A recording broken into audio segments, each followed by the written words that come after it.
அவர் எல்லாருமே நிறைய பேர் வந்து இந்த ராசியில் தான் பிறந்தவங்க.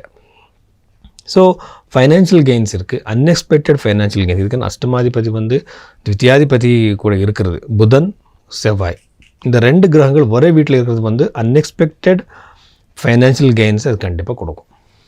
அதுக்கப்புறம் வந்து சப்தம பாவத்தில் இருக்கிற சனி இருக்கிறது வந்து அவ்வளவு நல்லது கிடையாது திருமண வாழ்க்கைக்கு. எப்படின்னா சப்தம பாவத்தில் சனி இருந்தால் அவருக்கு வந்து கல்யாணம் டிலே ஆகும், என்கேஜ்மெண்ட் நடந்து கட் ஆகிடும், இந்த மாதிரி நிறைய பிரச்சனைகள் இருக்குது. அதனால் கன்னி ராசி அவருக்கு வந்து 7th ஹவுஸ், அதாவது வந்து 7வது வீட்டில் இருக்கிற சனி கிரகம் வந்து அவ்வளோ நல்ல ஒரு இது கொடுக்காது.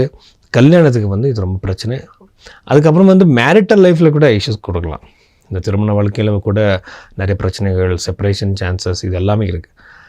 அதுக்கப்புறம் சதுர்த்த பாவம் மட்டும் ரொம்ப நல்லா இருக்குது. எதுக்குன்னா இந்த குரு கிரகம் வந்து சதுர்த்த பாவத்தை பார்க்குறது வந்து